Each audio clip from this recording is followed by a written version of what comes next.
Isso, amém? Atos capítulo 20, nós vamos meditar nesse texto. Atos capítulo 20, versículo 7.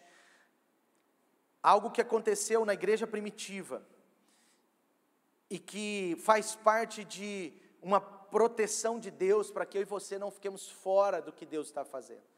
Por isso, semana passada eu ministrei sobre fuja do caminho, certo? Certo? Você está esperto, hein, irmãos? Vocês estão espertos, hein? Que bom, hein? Fuja das margens, fuja da beira do caminho. Na verdade, entre no caminho, amém? Eu sei que essa palavra foi uma bênção, eu recebi alguns testemunhos das células, mas eu quero tentar trazer para você um pouco mais essa ideia hoje. Atos 20, versículo 7, diz assim: no primeiro dia da semana, reunimos-nos para partir o pão.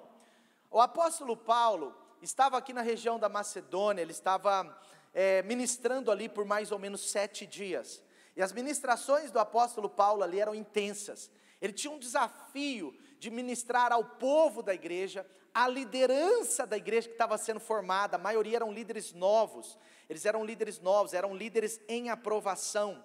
Então, ele tinha um desafio de ministrar ao povo da igreja, ele tinha um desafio de ministrar aos líderes que estavam sendo formados, mas ele também tinha um desafio de ter pessoas ainda não cristãs nas suas reuniões. Então, as ministrações do apóstolo Paulo, além de serem intensas, elas eram assim, dotadas de profundidade, dotadas de muita palavra profética, apostólica, e o apóstolo Paulo está falando para eles sobre assuntos incríveis, está mostrando coisas que eles não conseguiam entender, e o Espírito Santo trabalhando ali. E agora me parece que era a última noite, e diz assim que eles estavam reunidos, e Paulo falou ao povo, pretendendo partir no dia seguinte, continuou falando até a meia-noite. Diga comigo, até meia-noite.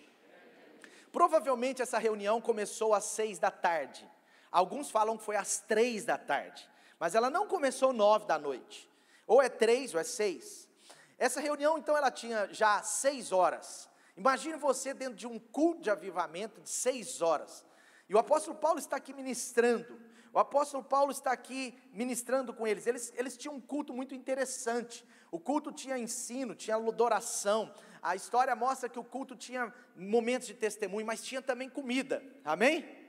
Gostou? O que você acha dessa ideia?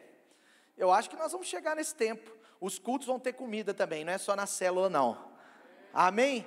Os gordinhos digam aleluia. Nossa, todo mundo disse aleluia, então todo mundo gostou da ideia, eu mesmo gostei demais da ideia, amém? Vamos trazer o frango para cá? Acontecia isso, eles comiam juntos, não era só nas casas. Agora aqui, era uma reunião que o apóstolo Paulo estava formando a igreja, é claro, eu não sei se a gente consegue fazer isso com multidões, mas enfim, havia muitas candeias, diga comigo uma coisa, continuou falando até meia-noite, havia muitas luzes, muitas candeias no piso superior onde estavam reunidos, um jovem chamado Eutico, que estava sentado numa janela, diga assim, sentado numa janela, ele adormeceu profundamente, durante o longo discurso de Paulo. Gente, a mensagem de Paulo não era 45, 50 minutos não, provavelmente ele pregava 2 horas, 2 horas e meia, não é?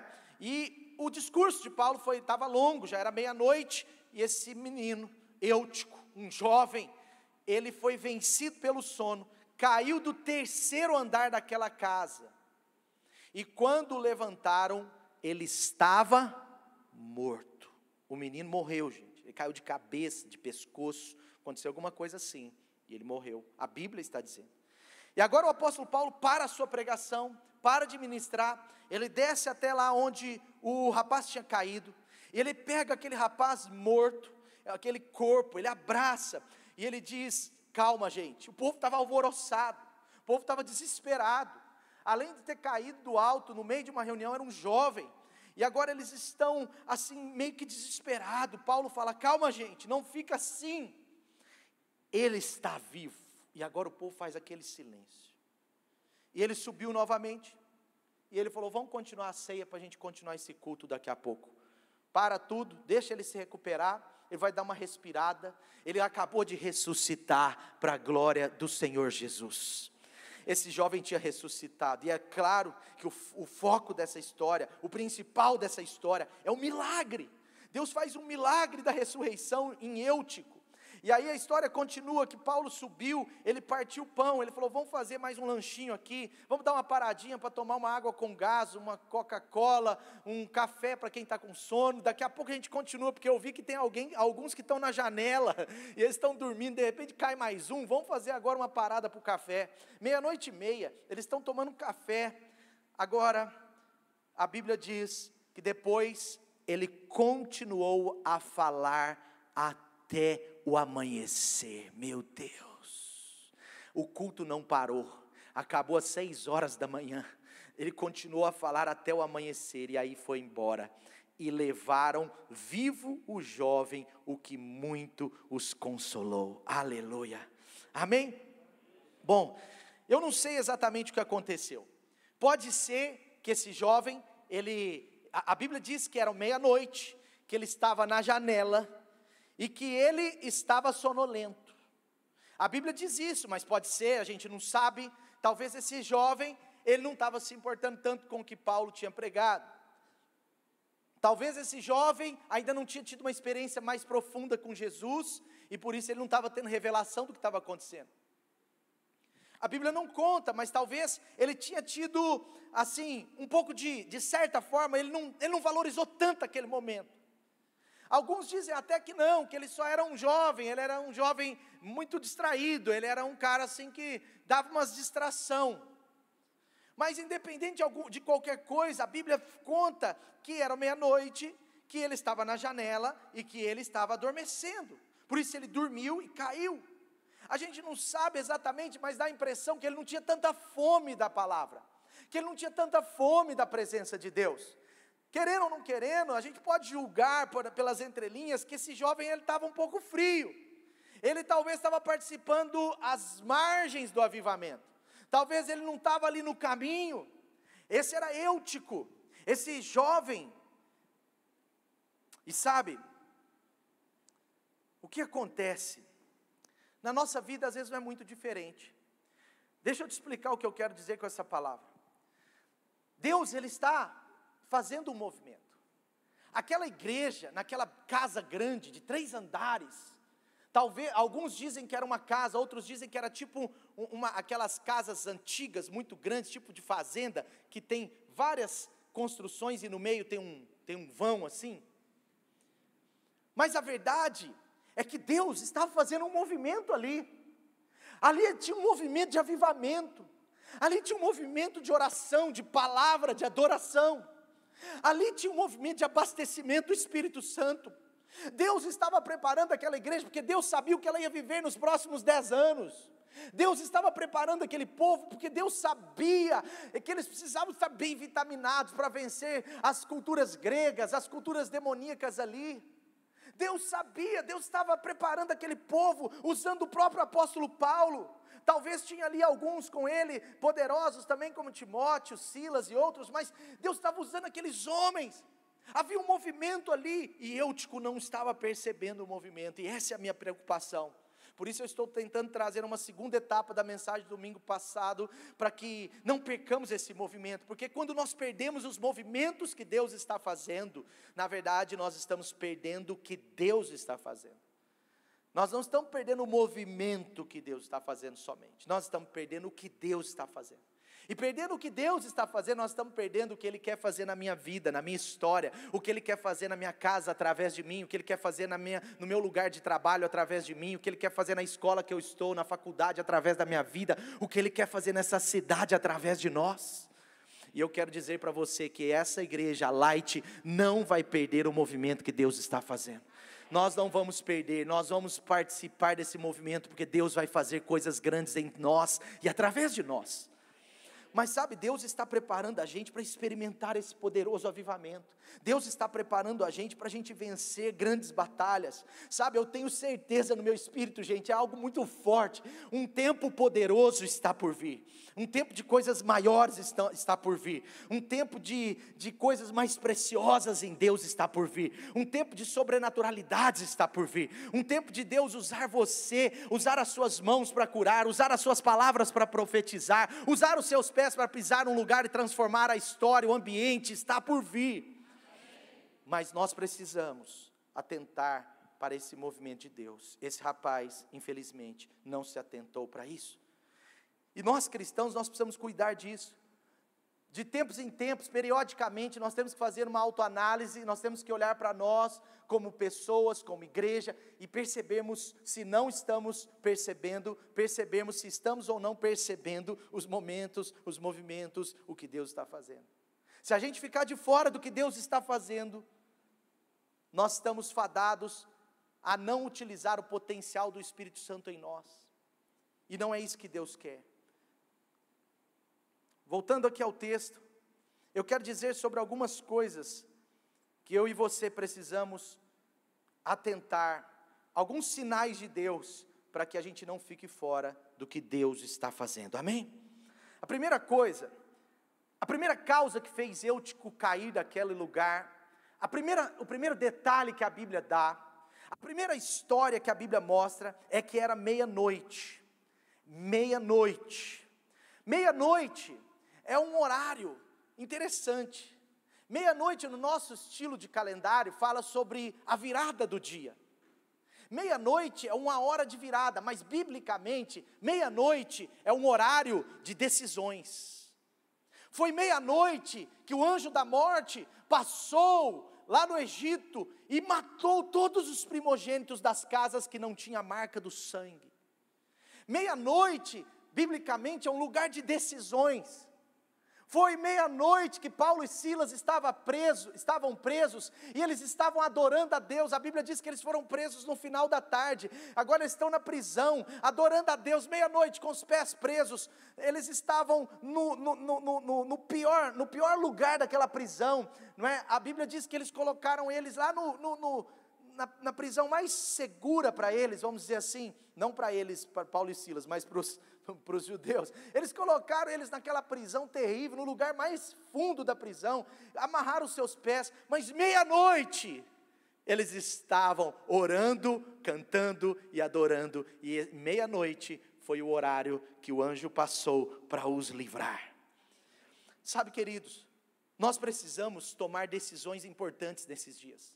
A maior decisão que eu e você precisamos tomar é a decisão de entrar no que Deus está fazendo. Eu não estou falando só de uma decisão por Jesus, porque talvez a maioria aqui já decidiu por Jesus. Talvez se você ainda não decidiu por Jesus, por andar mesmo com Jesus, não é só o crer, porque o crer, até o diabo crê. Eu tenho lá minhas dúvidas, porque quando a Bíblia diz todo aquele que nele crê, a Bíblia não está falando só daquele que acredita que Deus existe. No inferno haverão pessoas que acreditavam que Jesus existiu. Então o crer não é só, eu acredito que Jesus existiu. Até lá na minha casa tinha um crucifixo, agora eu tirei o crucifixo, continuo aí lá com a cruz, mas eu sei que Jesus um dia morreu naquela cruz. Mas será que isso basta? Meia-noite é o horário da decisão. Sabe, não era uma reunião normal da igreja, não era uma reunião simples, era uma reunião poderosa. Estava havendo ali um movimento especial de Deus, estava havendo ali vamos dizer assim, uma preparação para um poderoso tempo, para uma poderosa jornada, para gerações e gerações e gerações a igreja prosperar como prosperou, porque 20, 30 anos depois desse culto, essa mesma igreja estava nos locais de influência da sociedade, ela estava nos governos, ela estava na cultura, ela estava na economia, ela estava na política, e foi assim até o século 3, a igreja influenciando, a igreja se colocando nos altos lugares, aonde Deus chamou a gente para estar. Mas antes, Deus está preparando aquele povo, Deus está preparando aquele povo. Não era uma reunião normal, havia ali um movimento de Deus. Mas sabe o que provocou esse sono? A primeira coisa é porque ele não teve discernimento das decisões que ele precisava tomar à meia-noite. Ele passa a meia-noite numa má decisão. Ele passa numa meia-noite sem decidir pela palavra, sem decidir por estar lá sedento do que Paulo estava ministrando. Ele passa a meia-noite sem decidir estar lá de pé ou estar atento, mas ele estava encostado na janela. Jesus nos conta a história das 10 virgens, essa história está em Mateus 25. E é interessante que a partir do versículo 4 de Mateus 25, você vê como que meia-noite é o momento de estarmos decididos por preparar o nosso coração. É o momento que nós precisamos passar com uma decisão certa. Pode ser que nós estamos às 10 para meia-noite. Pode ser que nós estamos às 11h30. Pode ser que hoje seja 10h45. A pergunta que eu te faço é: você está preparado para passar a meia-noite? Ou você vai passar dormindo na janela e perder o movimento de Deus? Pode ser que esse rapaz ia para o céu. Pode ser que ele tinha Jesus. Eu não estou julgando só a sua salvação em si, mas ele estava perdendo o melhor. Ele estava perdendo o que Deus estava fazendo. Talvez esse homem se torne, depois de 10, 20 anos, um grande apóstolo.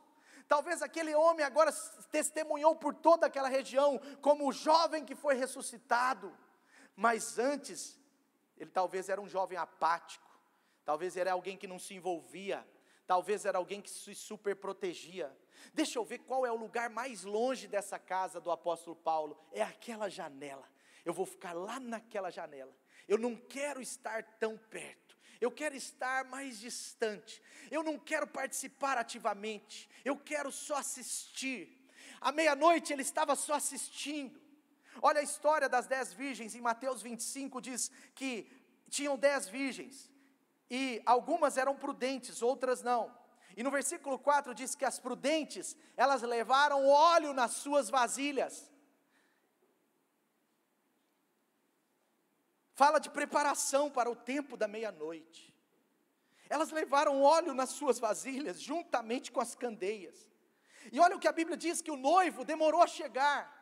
Jesus está contando essa parábola, ele está dizendo, lógico que é sobre ele, sobre a sua vinda, sobre a sua descida, sobre o movimento. Elas entenderam que não poderiam ir por ir. Elas entenderam que elas precisavam, as virgens prudentes, elas entenderam que elas precisavam estar preparadas para quando o noivo viesse. Elas precisavam estar prontas, com a candeia nas mãos, com óleo para acender a candeia, quando percebessem que o noivo ia passar. E agora o Jesus, ele conta essa parábola, ele diz, o noivo demorou a chegar, e todas ficaram com sono e adormeceram. Sabe por quê?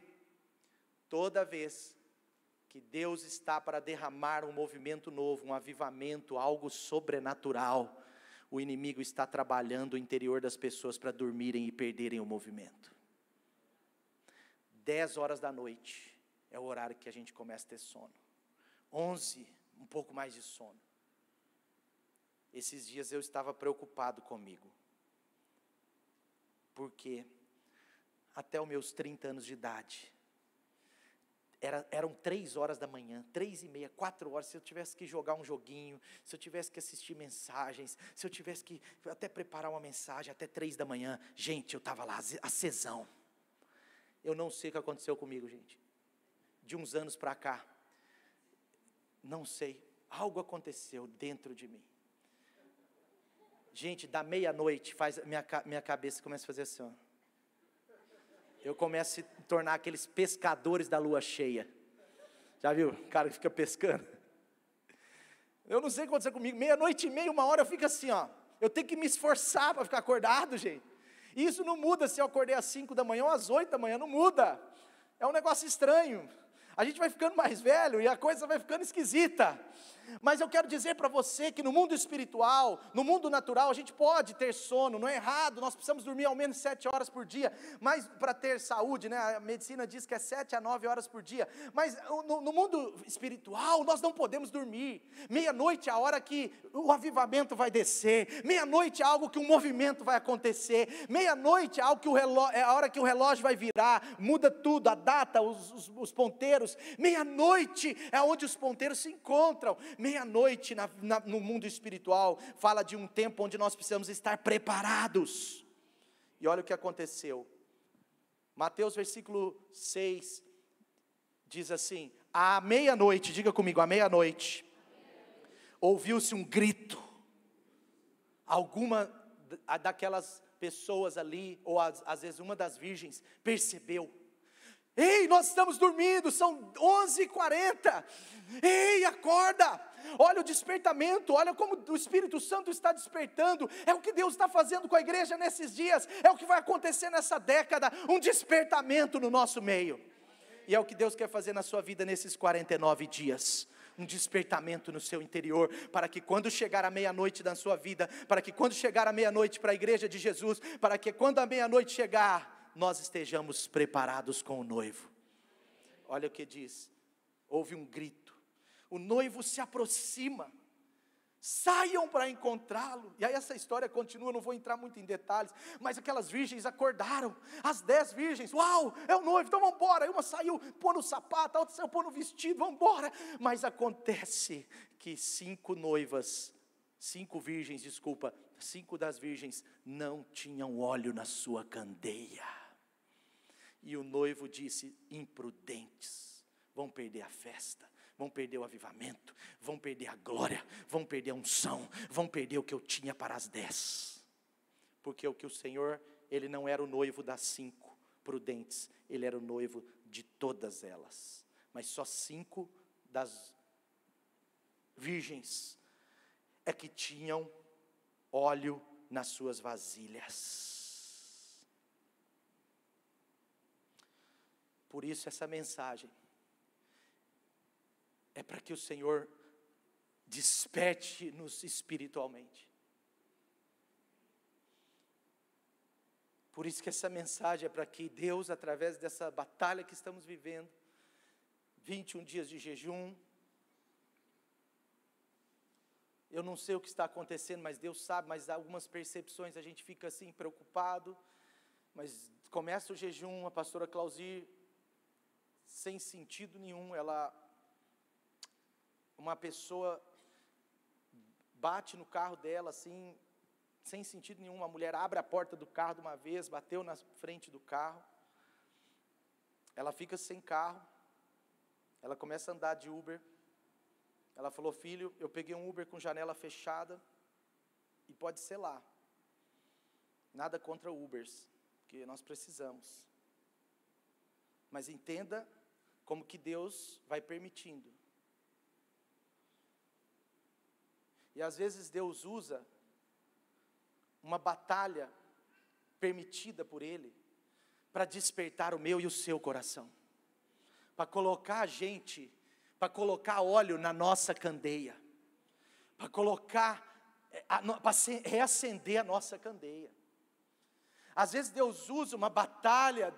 Sexta eu estava aqui orando, eu falei: Senhor, eu te entrego como oferta essa dor do meu coração, eu te entrego como oferta o meu sofrimento, Senhor, eu te entrego como uma oferta tudo que eu estou passando.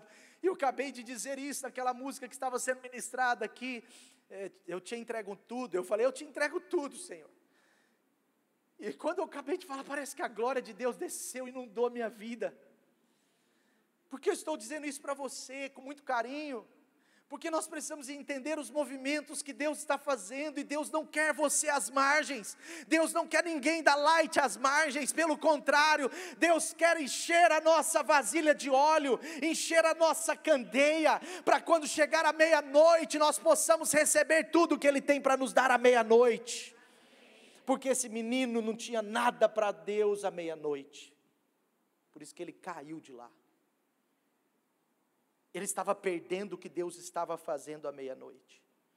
Salmos 119, 62, Salmos 119, 62 diz: à meia-noite eu me levanto para dar graças por tuas ordenanças. Porque meia-noite é o momento de ordem, é o momento que Deus fala, agora eu vou fazer, mas não dá tempo de se preparar mais.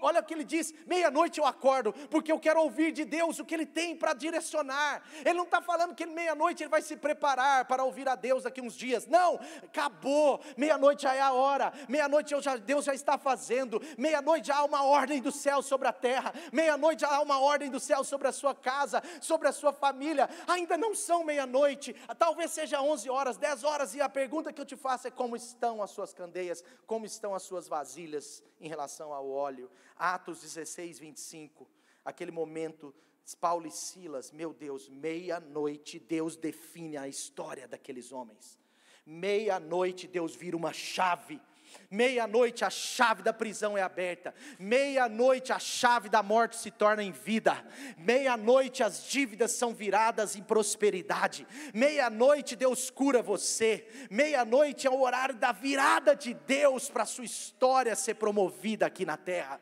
Meia-noite, sabe, numa temporada em que as suas decisões definem o placar do seu destino, como que você está? Numa temporada em que as suas decisões definirão o placar do jogo, definirão o destino que Deus tem para você, porque as nossas decisões antes da meia-noite vão decidir o que vai acontecer quando passarmos por ela. Numa temporada em que as suas decisões definirão o seu destino profético, quais decisões você precisa tomar hoje, para permanecer ao lado da palavra de Deus, para tomar posse de tudo que Deus tem para a sua vida? Qual decisão ou quais decisões você precisa tomar hoje? Talvez para perdoar alguém. Qual decisão que você precisa tomar hoje? Talvez para resolver áreas da sua vida que você não consegue ainda entregar para Deus. Qual a decisão? Talvez está mais simples do que uma resposta. Qual decisão você precisa tomar hoje para permanecer nessa década firme com o Espírito Santo e pertencer à casa de Deus de verdade? Porque quem pertence à casa de Deus não é só quem vem, mas é quem entrega o seu coração. Aquele menino, parece que ele não tinha tomado uma decisão que ele precisava tomar. Aquele menino, parece que ele não quis transicionar algumas coisas na sua vida. Aquele menino, me parece que ele tinha algum problema, ele estava meio fugido, ele estava meio assim, tímido no sentido negativo. Ele não escolheu ficar na janela à toa, porque quem era sedento ficava aos pés dos apóstolos. Ele escolheu a janela porque ele tinha algum pecado oculto, porque ele tinha embaraços na sua vida.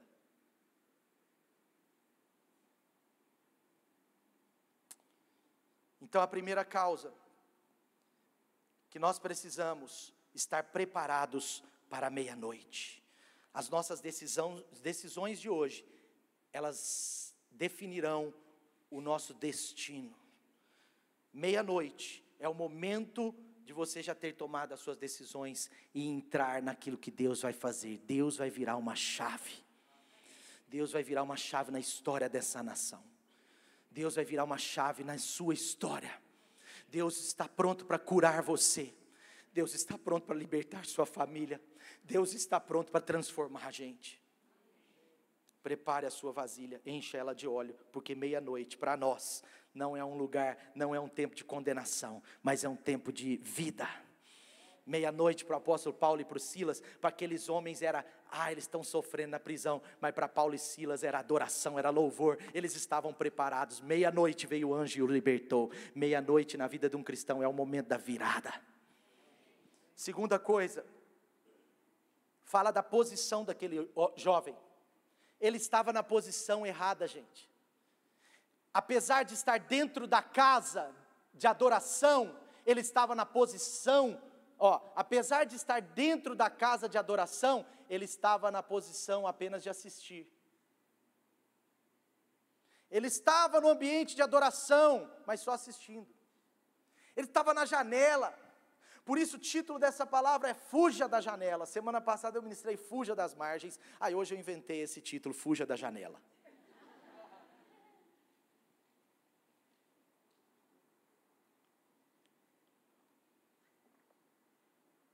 A janela é o lugar da casa, queridos, mais propício a quedas.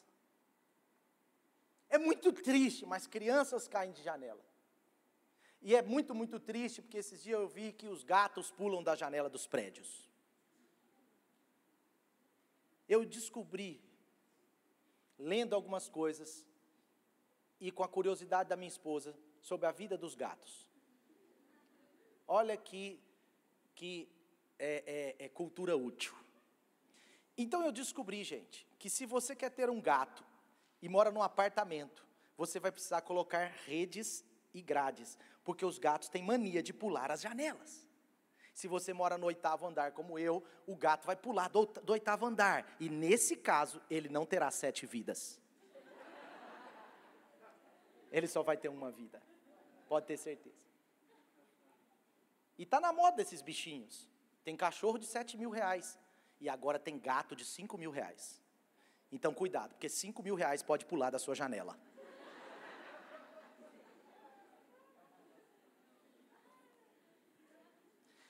Mas, gente, janela é o lugar de quê? Janela, de certa forma, é um lugar de queda.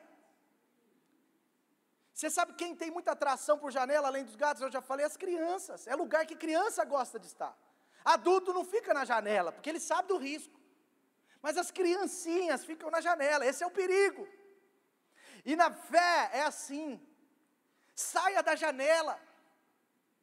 Na fé é assim, as pessoas que às vezes não têm tantas raízes, vivem querendo olhar a janela. Às vezes jovens da fé, crianças espiritualmente falando, têm essa intenção, elas não percebem o perigo que as janelas trazem. Ficar na janela fala de uma atenção dividida.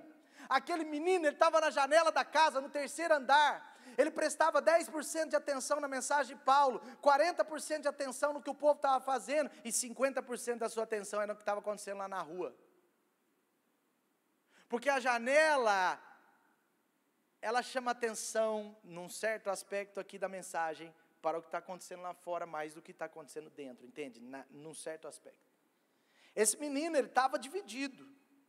Janela é o lugar que nós ficamos olhando, de alguma forma, às vezes negativamente, a vida das outras pessoas. Você já viu, nas cidades pequenas, ou nos bairros mais subúrbios, você já percebeu? Aonde que as fofoqueiras ficam? Já viu no interior? Aonde as fofoqueiras a gente fica? Gente, eu tinha uma vizinha no prédio que minha mãe mora, né, que eu morei quando solteiro, eu tinha uma vizinha, gente. Ela sabia direitinho a hora que eu chegava, a hora que eu saía. Porque sempre a Gretinha da janela estava lá e a carinha dela lá. Barulhinho no portão. Eu fico imaginando, coitado do filho dessa mulher. Porque ela tem que contar isso para alguém. Ela não só olha não, gente. Gente, quem fica olhando na janela não olha só não, acaba falando também. E aí tem um ouvido que tem que ouvir isso. E ela vai lá e fala, você viu quem chegou agora? Quem? O filho da Clauzir. O que será que ele estava fazendo, hein? Não sei. Olha, ele estava vestido ali com uma blusa toda xadrez. Sei lá, xadrez diz alguma coisa. Entendeu? Janela é o lugar que nos dá saudades do passado, do que está lá fora. Janela é o lugar que às vezes a gente aponta para o pecado.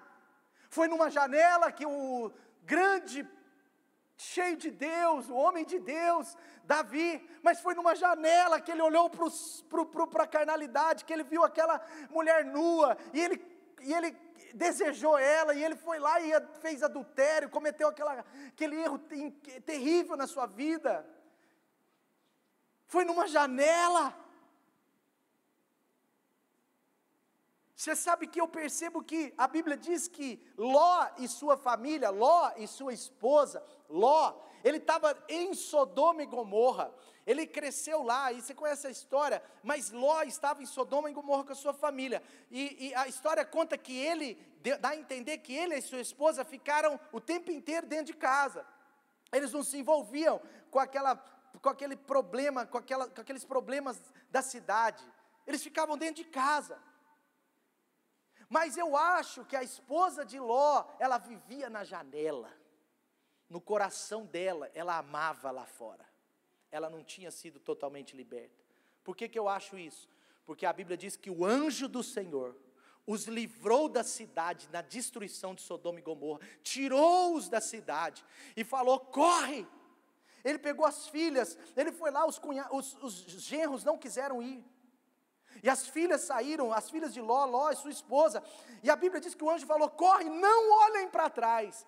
Mas aquela mulher, ela tinha o costume de olhar na janela, ela tinha o costume de ver a cidade. Lá no seu coração ela tinha um pouco de paixão pela aquela vida de pecado, aquela vida suja. E aí, quando a gente tem paixão por uma vida suja, em algum momento pode ser que a gente olhe para trás. Ela olhou para trás, o anjo falou, gente, acabou de falar, era só ela correr, tranquilinha, buf, buf, buf, as bombas explodindo, e ela só correndo. Mas essa mulher, ela vacilou, ela olha para trás, e a Bíblia diz que ela virou uma estátua de sal. Janela é o lugar das tentações. A janela também, gente, presta atenção nisso, é um lugar de fuga. Você já viu? Janela é ou não é um lugar de fuga? Quem aqui já fugiu por uma janela? De verdade. Eu já também. Fiquei trancado num sítio uma vez. Eu não quis acordar, meus amigos foram e me fizeram de bobo. Gente, eu tinha dormido 3 da manhã, os caras levantaram 6 horas para pescar, e eu falei: eu não. Quando eu acordei 9 horas, a casa trancada e eu lá dentro. Você acha que eu ia ficar lá naquele solzão, na beira da represa? Nada, pulei a janela. Já aconteceu com você? Mas querendo ou não querendo, janela é um lugar de fuga. Por isso ele estava numa posição meio de fuga, de desconfiança. Tem um movimento aí, parece que Deus está fazendo algo. São 49 dias de oração. Parece que Deus está movimentando alguma coisa. Deus está me chamando para falar de Jesus para uma pessoa. Deus está me chamando para influenciar na minha empresa que eu trabalho, no lugar que Deus me colocou. Sabe? Ele não queria se envolver, e geralmente quem não se envolve fica na janela. Adão, aonde você está? Ei, Adão, aonde você está? Vocês acham que Deus não sabia onde ele está? Sim ou não? Claro que Deus sabia. Adão, aonde você está? E a Bíblia diz que ele respondeu: Deus, eu tive medo e eu me escondi na janela. Na janela é o que estou falando. Mas ele falou: eu tive medo, eu fugi. Uma pessoa que é muito próxima, quando ela esfria e fica esquisita, eu sei que tem problema. E a pergunta que eu faço no meu coração, e às vezes até em alguns casos faço para a pessoa, é o seguinte: se você está se escondendo, se você está sumido assim, se você tem andado atrás das árvores, se você tem andado nas janelas distantes da casa, eu pergunto sempre assim para a pessoa: com qual serpente você tem conversado?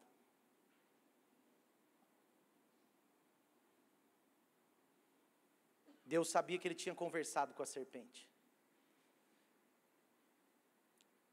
Com quem você conversou essa tarde? Com qual serpente você tem conversado? Para qual serpente você tem dado seus ouvidos? Ei, está assistindo muita televisão? Entendi. É por isso que talvez você não esteja aqui. Só um insight. Qual serpente tem falado no seu coração nos últimos dias? Sabe, gente, a serpente às vezes está enrolando muita gente, está tentando fazer essas pessoas esfriar na fé, tirar o seu sacrifício, tirar a sua santidade. Serpente acusadora, a serpente é terrível, a serpente ela muda os fatos. Tem um fato, ela muda a revelação sobre o fato. Às vezes ela não nega o fato. Olha, a serpente chegou e falou: olha, presta atenção, Deus falou para vocês não comer o fruto ali, não é? É, isso mesmo. Olha, deu a impressão que a serpente conhece a verdade. Mas agora ela perverte os fatos. Ela falou assim: mas Deus falou isso, é porque, serpente geralmente quer explicar algo que não deveria ser explicado, que já está lá. Qual serpente tem tentado explicar a verdade com uma mentira? Essa serpente chegou e falou: é porque Deus, Ele não quer que vocês descubram nada sobre o bem e o mal. Aí a serpente perverte a verdade e confunde a cabeça de Adão e Eva. Pessoas que não têm desafios, ficam na janela.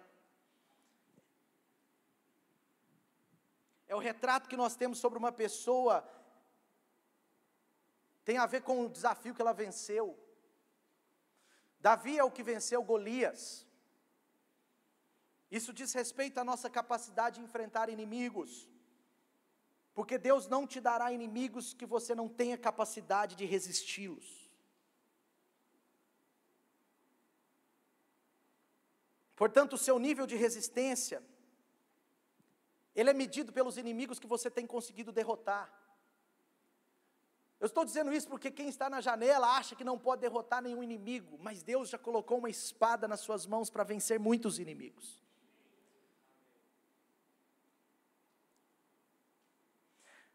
Janela é um lugar de desprezo da glória de Deus.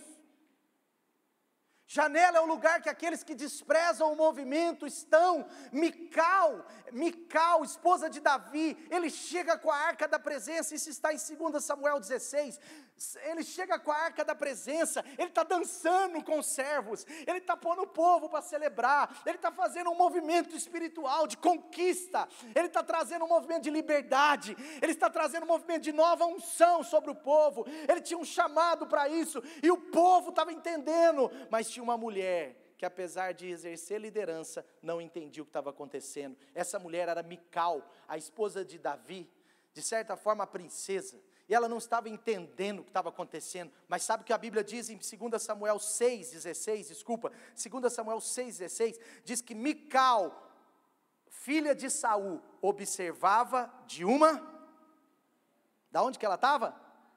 Janela, e quando ela viu Davi dançando, e celebrando diante de Deus, ela o desprezou em seu coração. Por isso que eu te digo, fuja da janela. Janela pode ser um lugar de desprezo da glória de Deus. Pode não ser intencional, mas se a gente fica na janela, quando a glória de Deus vem, a gente não está lá, então a gente acaba desprezando, a gente acaba dizendo, não é o meu tempo, a gente acaba criando uma história, criando uma mentira, a gente acaba criando uma desculpa, a gente acaba olhando para a glória de Deus, olhando para os movimentos, olhando para a unção do Espírito Santo, olhando para o fruto das pessoas, olhando para o que Deus está fazendo, e a gente acaba dizendo, não, a gente despreza sem perceber. Mical desprezou a glória de Deus, porque ela estava numa janela. Portanto, fuja da janela. Nós precisamos abandonar qualquer prática de ficar na janela. Fuja da janela, esse é o meu pedido como pastor. Fuja da janela, porque Deus está preparando coisas muito melhores, Deus está preparando coisas maiores, Deus está para vir com um tempo de unção poderosa sobre os que estão com a sua candeia acesa e com óleo nas suas vasilhas. E por último, o texto do Eutico em Atos 20, diz que ele estava sentado numa janela, e na versão King James, se não me engano é a King James, diz assim, que ele estava adormecendo durante o discurso de Paulo.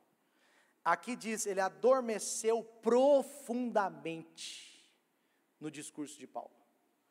Mas existe uma versão que diz, ele estava adormecendo. O que eu acredito? Que ele vinha sonolento. Ele não dormiu de repente. Não deu 11h59, ele estava lá, no movimento, de repente fez, dormiu. A terceira e última coisa que eu quero ministrar ao seu coração hoje, é que nós temos que tomar cuidado, porque durante os movimentos de Deus, nós precisamos buscar ter fome pela palavra. Faltava fome nesse jovem, faltava vontade. Às vezes me preocupa mais pessoas apáticas do que pessoas que às vezes dão alguns trabalhos, mas que buscam a Deus. Não, essa pessoa não dá trabalho nenhum, ela não fede nem cheira, eu fico preocupado. Às vezes é melhor um que de vez em quando fede um pouquinho, mas está buscando cheirar bem. Sabe aquele gambazinho cheiroso? Às vezes é melhor um gambazinho cheiroso que um cachorro fedido. Entendeu a ideia? É só uma ideia. Nem sei porque eu falei isso, não tem nada a ver com o que eu ia pregar, mas falei. Mas o que eu quero dizer com isso, falando sério, às vezes é melhor uma pessoa sedenta, que busca, que está envolvida, que está no caminho, mas de vez em quando tropeça, dá um vacilozinho e tal. Às vezes é melhor do que uma pessoa que não vacila nada, mas está sempre ali escondida.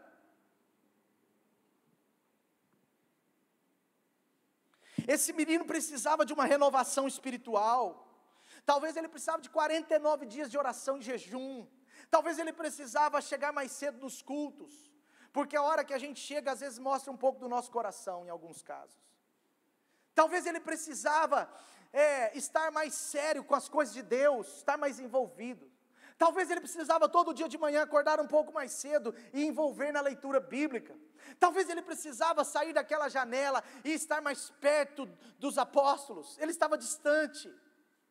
Isso tudo eram sinais de que ele não tinha fome pela palavra de Deus. Existem coisas na sua vida que às vezes são pequenas, mas que apontam para a falta de fome nas coisas de Deus.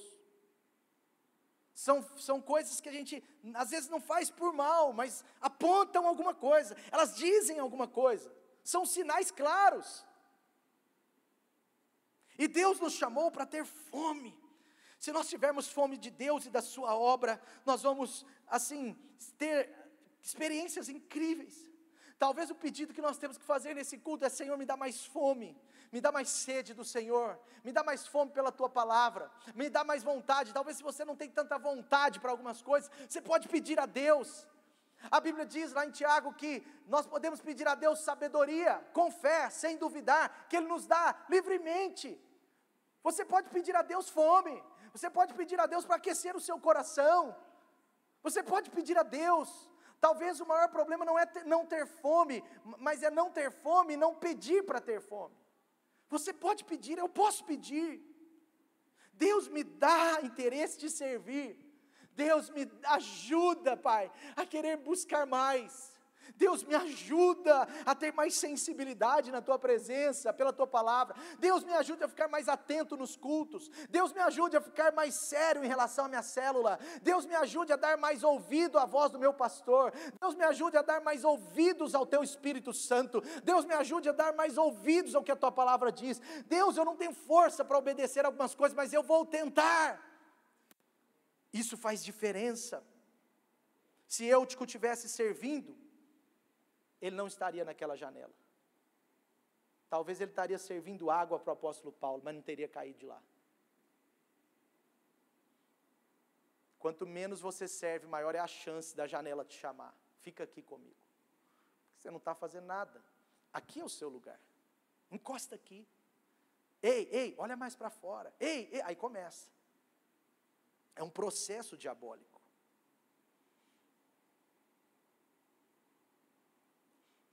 Sabe uma coisa interessante que eu quero dar um destaque para você? A Bíblia diz que Eliseu era um homem faminto. A Bíblia não diz assim, mas é visível isso. Se tem um homem faminto no Velho Testamento, são muitos, mas um deles é Eliseu. Esse homem não largava a unção. Ele não largava Elias por nada. Ele colou naquele homem. E teve um tempo na história, quando Elias ia ser arrebatado, quando Elias ia embora, naquelas carruagens que você conhece a história, que a Bíblia conta que Elias ficava tentando tirar Eliseu, porque talvez Elias queria poupar Eliseu daquela dor, dele embora, eu não sei, mas Elias falava: não, Eliseu, fica aí. Eliseu falava: não ficarei, eu vou aonde você está, porque eu não fico sem unção na minha vida, eu quero essa unção, e aliás, eu quero a unção dobrada. Ele virou para Elias, aí Elias falou: não, fica aí, porque está na hora de eu ir embora. Aí ele falou: então deixa a unção para mim, você pode até ir embora, mas a sua unção não vai, eu sei, ela vai ficar na minha vida. E ele não aceitava. Ele era apaixonado pela unção, ele era apaixonado pela vida profética, ele era apaixonado pela palavra de Deus através do profeta, ele era apaixonado pelas ministrações de Elias, ele não perdia uma, ele estava lá junto dele. Por isso que Eliseu, ele recebeu a porção dobrada de unção, e ele realizou no mínimo o dobro dos grandes milagres que Elias fez. A vida de Eliseu foi mais poderosa do que a vida de Elias. Sabe, nós precisamos perseguir mais as capas dos Elias que Deus colocou nas nossas vidas. Isso é fome. Quando as pessoas se desconectam de alguém mais maduro, quando as pessoas se desconectam de reconhecer que recebem através de um líder, que recebem através de alguém que está à sua frente, é um sinal de que ela está meio na janela. Eu não estou falando para você de uma conexão almática, de uma coisa assim, cega, não, eu estou falando de você entender que Deus coloca pessoas na sua vida para liberar unção sobre a sua vida. Muito da unção de Deus sobre você vai vir direto do trono, mas uma boa parte virá através de outras pessoas. Sexta-feira o apóstolo Geraldo estava aqui, ele veio na nossa reunião de oração, nós sentimos assim, sexta-feira foi um dia muito desafiador, a pastora Claudia andou piorando na quarta, na quinta, descobriu-se uma bactéria ultra resistente, estava muita batalha espiritual, e aí sexta de manhã, pastores amigos falaram, olha, nós estamos sentindo que nós precisamos orar com batalha espiritual hoje, tem que ser hoje. E quinta-feira, nós estávamos conversando com o Lucas, e a gente estava conversando, falando sobre como estava pesada a batalha espiritual na quinta, e aí nós conversando com o Lucas, a gente falou, vamos fazer uma reunião de oração, vamos chamar os supervisores, ou mais algumas pessoas que quiserem, né, porque já tivemos uma na segunda-feira, vamos chamar mais algumas pessoas aqui, e o Lucas, e eu e a Dani concordamos, e o Lucas falou, vamos fazer um negócio assim pequeno, mas muito poderoso. Eu falei, tá bom, glória a Deus. E sexta de manhã, a gente recebe essas mensagens que conectou aquilo que nós vínhamos percebendo na quinta tarde. E aí o pastor Geraldo estava aqui, é o que eu queria contar, ele veio. Né? O pastor Geraldo é uma bênção, é um amigo distante, foi mentor do meu pai por anos, mais de 10 anos, foi discipulador do meu pai, é assim uma pessoa incrível, e que sempre Deus usa ele nas nossas vidas. E ele veio aqui, e eu sei que quem estava aqui entende o que eu vou falar, como que foi poderoso, as coisas que ele disse, as poucas frases, mas como marcou a nossa vida. E ontem eu estava assim, Senhor, eu tenho que orar, porque aquele anjo não vai ficar sem picanha. E ontem eu orando, a gente orando de manhã, a gente ora à tarde, a gente ora de noite, a gente vai orando, e a gente está lá, de repente chega em casa, 11 horas da noite, ajoelha no sofá, já começa uma unção lá em casa, a gente já começa a orar, a glória de Deus invade a nossa sala, não foi assim ontem? Eu falei, Dani, ora abaixo, o vizinho não precisa também, a não ser que ele queira vir aqui. Aí ela, tá bom. A gente estava orando, porque era tarde, né, meia-noite, sei lá, uma hora. Meia-noite, hein? A gente estava orando. Mas por que eu estou contando isso? Porque Deus, é um pouco tolo uma pessoa, desculpa falar, mas uma pessoa se torna tola quando ela acha que não vai receber através da vida dos outros. Isso é um engano do inimigo. Nós precisamos perseguir as capas dos Elias que Deus coloca na nossa vida. É uma ligação com alguém que anda com Deus, que tem fome de Deus. Isso nos leva a andar mais perto de Deus também. Amém?